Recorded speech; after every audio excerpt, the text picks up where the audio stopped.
sudden death after attempts to save his life failed. Did the Beatles actually show up to Elvis Presley's funeral? And what other unexpected faces showed up to his funeral? On August 18, 1977, a collective hush fell over the world as Elvis Presley, the king of rock and roll, was laid to rest. His death left an indelible void in music. Imagine an assembly of luminaries, Hollywood icons mingling with music legends, political figures standing shoulder to shoulder with devoted fans, all gathered to honor a man who revolutionized the music industry. Elvis's passing reverberated globally, breaking hearts and dominating headlines. From Memphis to Moscow, his loss was palpable. But it was at Graceland, his cherished home, where the extraordinary mourning for the king reached its crescendo. This narrative takes you behind the velvet ropes of that poignant day, uncovering the remarkable guest list and unforgettable moments. You may be astonished to learn who showed up to his funeral. On that sweltering August day in Memphis, Tennessee, Graceland stood as a solemn monument to a nation's grief, a place where sorrow and reverence intertwined. The iconic estate, once a living embodiment of Elvis Presley's vibrant life and unmatched charisma, now became the focal point of mourning for millions. The transformation was stark. The cheerful musical note gates, a symbol of the joy and rhythm Elvis had brought to the world, were draped in black, signaling a profound loss that transcended the confines of the estate. The sprawling lawn, which had once echoed with the laughter and camaraderie of Elvis and his inner circle, the Memphis Mafia, was unrecognizable. It had become a sea of floral tributes sent by fans from all corners of the globe. Bouquets of every imaginable hue stretched across the grounds, their vibrant colors offering a fleeting reprieve from the somber reality of their purpose. Each flower represented a story, a memory, or a moment of joy that Elvis had gifted to his fans through his music and his larger-than-life presence. Inside Graceland, the atmosphere was equally heavy. The halls and rooms that had once resonated with the sounds of impromptu jam sessions, lively gatherings, and heartfelt conversations now stood in muted silence. The energy that had defined the estate was replaced by the subdued murmur of whispered condolences and the soft sounds of grief. Every corner of the house, from the opulent living room to the iconic jungle room, bore the weight of loss, their usual vibrancy overshadowed by the finality of the moment. Outside the estate, the scene was no less poignant. Fans gathered in the thousands, holding vigil as the news of Elvis's passing rippled across the globe. Candles flickered in the warm summer air, their soft glow illuminating tear-streaked faces. Many clutched transistor radios close to their hearts, tuned to stations playing Elvis's greatest hits. For these mourners, it was as though Elvis's music could bridge the chasm left by his absence, offering a fragile connection to the man who had been their icon and inspiration. The disbelief was palpable. For fans who had seen Elvis as larger than life, the idea that he could be gone was incomprehensible. He had been more than a musician. He had been a cultural phenomenon, a unifying force who brought people together through his charisma, talent, and the raw emotion of his performances. The grief that hung in the air was not just for the loss of an artist, but for the end of an era. Elvis had been a symbol of hope, rebellion, and the transformative power of music, and his passing felt like the closing of a chapter in the story of modern America. The stillness of that day was a stark contrast to the energy that had once defined Graceland. Time seemed to pause as the world collectively reflected on the life and legacy of a man who had reshaped music and culture. The gates of Graceland, usually open to welcome fans and friends, now stood as a boundary between the public and the private, a silent witness to the profound sorrow within and without. Vernon Presley, a father's grief. At the heart of the mournful scene at Graceland stood Vernon Presley, the father of Elvis Presley, a figure who epitomized resilience in the face of overwhelming sorrow. Vernon, always a pillar of support throughout Elvis's tumultuous life, now found himself thrust into the unimaginable role of bidding farewell to his only son. His grief was as profound as it was visible, a heavy burden that seemed to weigh on his every word and movement. Yet, even in the depths of his despair, Vernon summoned the strength to address the sea of mourners and fans who had gathered to pay their respects. Speaking with a voice heavy with emotion, Vernon thanked those who had offered their condolences. His words were simple but heartfelt. "Ladies and gentlemen, I want to thank you for the cards, letters, and flowers you've sent since Elvis's passing. Your love and support mean the world to our family during this difficult time." These words, spoken in a trembling tone, revealed the profound gratitude Vernon felt toward those who shared in his grief. They also underscored the depth of Elvis's connection with people around the world, fans who had never met him, but who felt as if they had lost a part of their own lives with his passing. Behind this composed exterior, however, was a man utterly broken by loss. Vernon later confessed that the shock of his son's sudden death had left him in a daze, unable to process the events unfolding around him. He admitted that during the funeral, he often didn't recognize even familiar faces in the room. This admission offered a glimpse into the overwhelming nature of his grief, a pain so profound that it blurred the world around him, leaving him adrift in a sea of sorrow and confusion. Vernon's life had been inextricably linked to Elvis's. From their humble beginnings in Tupelo, Mississippi, to the heights of global superstardom, Vernon had been a constant presence in his son's life. He had witnessed Elvis's meteoric rise, celebrated his successes, and supported him through personal struggles and professional challenges. As Elvis's career soared, Vernon took on the role of his business manager, overseeing financial affairs and providing guidance in his own way. Now, with Elvis gone, Vernon faced the daunting reality of life without the son who had been his pride and joy. The vulnerability Vernon displayed during this time was a poignant reminder of the human cost of fame. While Elvis was a cultural icon, a larger-than-life figure adored by millions, to Vernon, he was simply his son. Their relationship, like any between a father and son, was deeply personal and filled with shared memories, triumphs, and challenges. Elvis's passing was not just the loss of a superstar to Vernon, it was the loss of a child, a bond forged through decades of shared experiences, both ordinary and extraordinary. In the days leading up to and following the funeral, Vernon's grief became a focus for many who were mourning Elvis's death. His visible anguish was a stark contrast to the public image of the Presley family as a tightly controlled, almost mythic entity. In those moments, Vernon's humanity shone through, offering a raw and unfiltered look at the profound emotional toll of losing someone so deeply loved.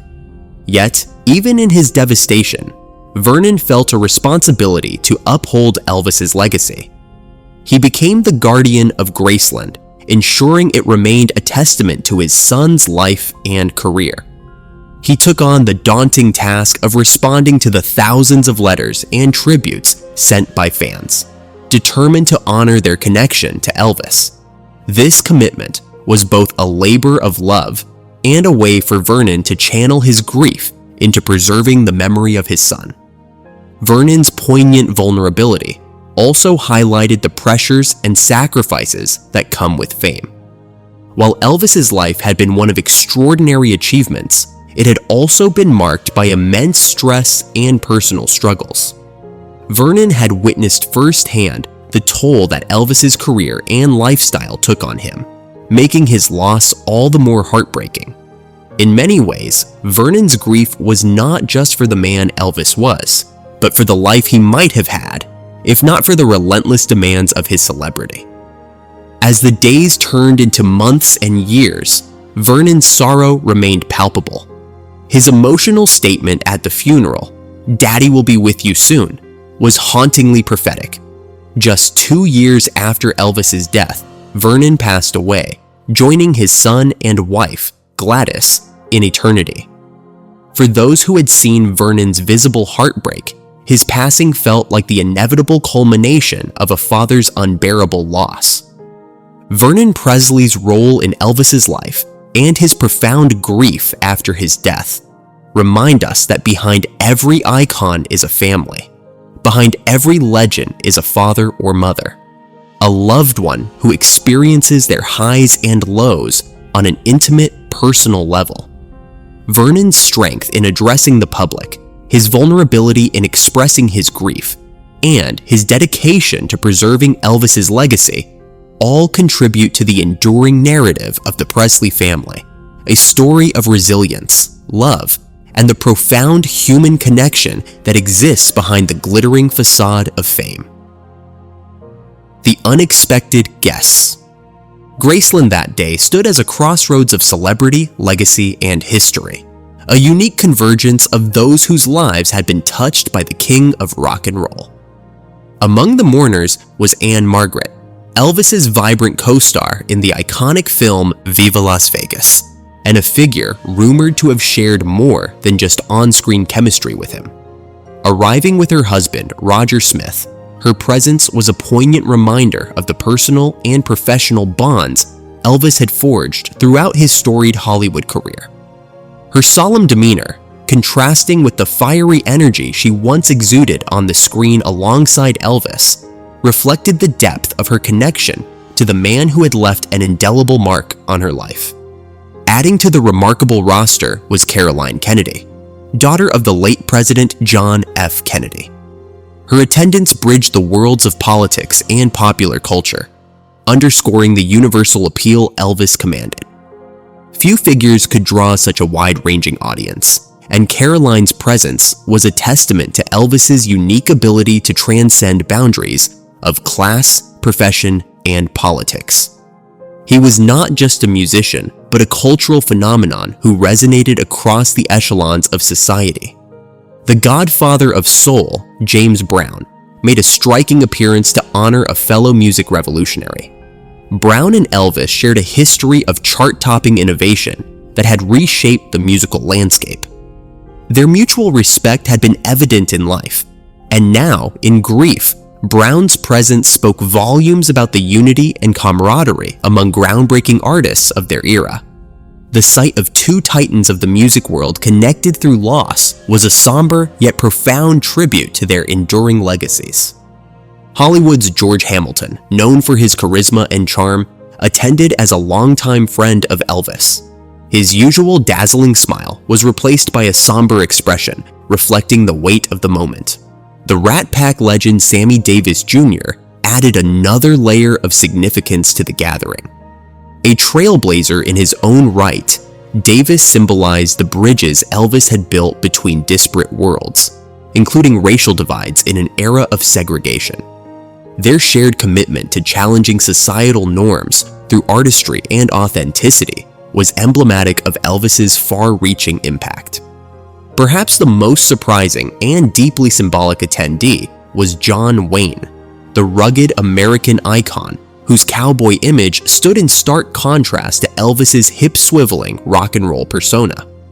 Wayne's private tribute at a separate ceremony spoke to the universal respect and admiration Elvis commanded. Together, these figures formed a mosaic of mourners, musicians, movie stars, political royalty, and everyday fans, all drawn together to celebrate and grieve a man whose life had touched them in unique and profound ways. Amid this glittering constellation of celebrities were those closest to Elvis, the ones who had shared his private world and carried the deepest grief. Priscilla Presley, his former wife, arrived with their daughter, Lisa Marie, who at just 9 years old was confronting a loss far beyond her years. Priscilla, ever graceful, stood as a pillar of strength for her daughter, embodying a quiet dignity that reflected their enduring connection to Elvis. Lisa Marie, clutching her mother's hand, was a heartbreaking symbol of Elvis's role as a father, a part of his identity that was often overshadowed by his public persona. Elvis's manager, Colonel Tom Parker was also present, his demeanor subdued. The man who had orchestrated Elvis's rise to stardom now faced the reality of losing the artist who had defined his career. His presence was a reminder of the complex relationships that had shaped Elvis's professional life, underscoring the intricate interplay between loyalty, ambition, and fame. Also in attendance were two of the women who had loved Elvis deeply, Ginger Alden, his fiancée, and Linda Thompson, a former girlfriend. Their simultaneous presence at the funeral illustrated the lasting bonds Elvis created with those he loved, even when the paths of their lives diverged. Both women were enveloped in the shared sorrow of what might have been, their grief a reflection of the magnetic connection Elvis had with those closest to him. Minnie Mae Presley, Elvis's grandmother, bore a sorrow unlike any other. At 89 years old, she had lived to witness the passing of both her son and grandson. Her frail but resolute presence at the funeral was a somber reminder that behind the glittering legend of Elvis Presley was a family enduring an almost unfathomable depth of loss. The responsibility of carrying Elvis's casket fell to his inner circle, a group of men who had stood by him through every triumph and trial. George Klein, Joe Esposito, Jerry Schilling, and Billy Smith, friends and confidants, shouldered this solemn duty, their grief etched on their faces. These were not just pallbearers, but brothers in arms, carrying the weight of their loss both physically and emotionally. Their shared history with Elvis, from his earliest days to his final moments, underscored the loyalty and love that defined their bond. Surrounding them at Graceland that day were others who had played pivotal roles in both Elvis's career and personal life. Among them were Scotty Moore, the guitarist whose innovative style helped shape Elvis's early sound, and DJ Fontana, his drummer from the legendary Sun Records sessions. These two men had been with Elvis from the very beginning, when he was just a young man with a dream and a unique voice that would soon captivate the world. Their presence at the funeral was a solemn tribute to the journey they had shared, a journey that began in the modest homes of Tupelo and Memphis and led to stages and arenas across the globe. Joining them were newer collaborators, people who had become part of Elvis's life and career during his later years. These individuals, from backing vocalists to instrumentalists, had contributed to the sound and spectacle of Elvis's iconic Las Vegas performances and international tours. Their shared grief was a testament to the camaraderie and sense of family that Elvis had cultivated among those who worked with him. Despite the differences in their roles or how long they had known him, each mourner carried a unique piece of Elvis's legacy, their lives forever intertwined with his. The collective presence of these musicians and collaborators underscored the magnitude of Elvis's impact, not only as an artist, but as a person. He had inspired loyalty, creativity, and a sense of belonging among those around him, creating a legacy that extended far beyond the music itself. Together, they formed a living testament to the man who had revolutionized music and brought joy to millions. As the funeral came to a close, Vernon Presley's final words to his son echoed through the hearts of those who heard them. "Daddy will be with you soon." Spoken with a father's raw anguish, Vernon Presley's words carried an emotional weight that resonated deeply with those who witnessed them. "Daddy will be with you soon." This simple yet heart-wrenching statement revealed the depth of Vernon's love for his son and the magnitude of the pain he endured in the aftermath of Elvis's passing. Elvis had been more than just a son to Vernon. He had been a source of pride, the culmination of dreams born in their modest beginnings in Tupelo, Mississippi. Together, they had navigated the challenges of an extraordinary life, from the dizzying heights of fame to the private struggles behind the scenes. In losing Elvis, Vernon not only lost a child, but also a lifelong companion and the anchor of his own identity. In a tragic twist of fate, Vernon's prophetic words came true just 2 years later, when he passed away in 1979. His grief, which had been visible to all who knew him, proved to be an overwhelming burden. Vernon's death marked the closing of a chapter for the Presley family, leaving an indelible sense of loss and a poignant reminder of how fame and personal tragedy are often deeply intertwined. His passing was not only a final farewell to a devoted father, but also a somber acknowledgement of the human toll that came with the life Elvis had lived. For Vernon, who had been so integral to Elvis's career and life, the loss was more than he could bear. He had spent decades as Elvis's confidant, manager, and unwavering supporter. He had been there to celebrate every success and to weather every storm. As the patriarch of the Presley family, Vernon carried the weight of responsibility for preserving Elvis's legacy after his death. But the grief proved insurmountable. His passing felt like an inevitable conclusion to a life so intertwined with his sons. Spoken with a father's raw anguish, Vernon Presley's words carried an emotional weight that resonated deeply with those who witnessed them. "Daddy will be with you soon." This simple yet heart-wrenching statement revealed the depth of Vernon's love for his son and the magnitude of the pain he endured in the aftermath of Elvis's passing. Elvis had been more than just a son to Vernon. He had been a source of pride, the culmination of dreams born in their modest beginnings in Tupelo, Mississippi. Together, they had navigated the challenges of an extraordinary life, from the dizzying heights of fame to the private struggles behind the scenes. In losing Elvis, Vernon not only lost a child, but also a lifelong companion and the anchor of his own identity. In a tragic twist of fate, Vernon's prophetic words came true just 2 years later, when he passed away in 1979. His grief, which had been visible to all who knew him, proved to be an overwhelming burden. Vernon's death marked the closing of a chapter for the Presley family, leaving an indelible sense of loss and a poignant reminder of how fame and personal tragedy are often deeply intertwined. His passing was not only a final farewell to a devoted father, but also a somber acknowledgement of the human toll that came with the life Elvis had lived. For Vernon, who had been so integral to Elvis's career and life, the loss was more than he could bear. He had spent decades as Elvis's confidant, manager, and unwavering supporter. He had been there to celebrate every success and to weather every storm. As the patriarch of the Presley family, Vernon carried the weight of responsibility for preserving Elvis's legacy after his death. But the grief proved insurmountable.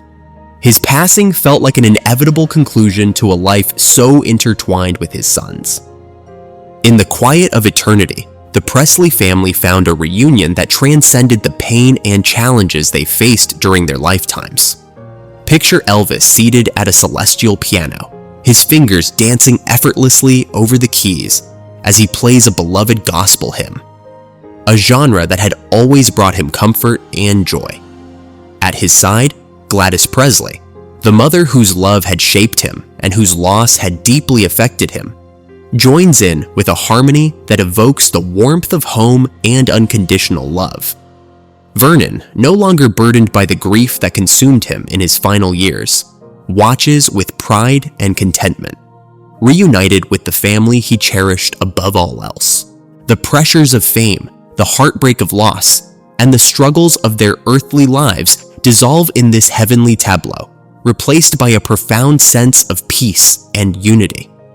The music that had defined Elvis's life, his gospel roots, his innovative rock and roll sound, and his soulful ballads, now serves as a bridge that connects their spirits in eternity. This image of a family restored is not just comforting, but also deeply symbolic of the resilience and love that characterized their bond. For the Presley family, music was more than a profession. It was a shared language that expressed their deepest emotions and created a sense of togetherness even in the most challenging times. From the early days of Elvis singing hymns with his parents in their humble home to the global stages he later dominated, music was a thread that bound them together. It was a source of hope, joy, and healing. a reflection of their shared values and the love they had for one another. Their reunion in eternity is a bittersweet reminder of the fragility of life and the enduring power of love. It speaks to the universal truth that despite the trials and tribulations of fame and fortune, the bonds of family remain unbreakable. In this imagined heavenly scene, the Presleys are finally free from the shadows that haunted them in life, finding solace in the love and music that had always defined them. This vision of the Presley family, together again, surrounded by the ethereal glow of peace and harmony, offers a poignant reflection on their legacy. It is a legacy not only of groundbreaking music and cultural influence, but also of the enduring strength of familial love. Even in death, the Presleys remind us of the profound connections that define us, inspire us, and ultimately bring us home.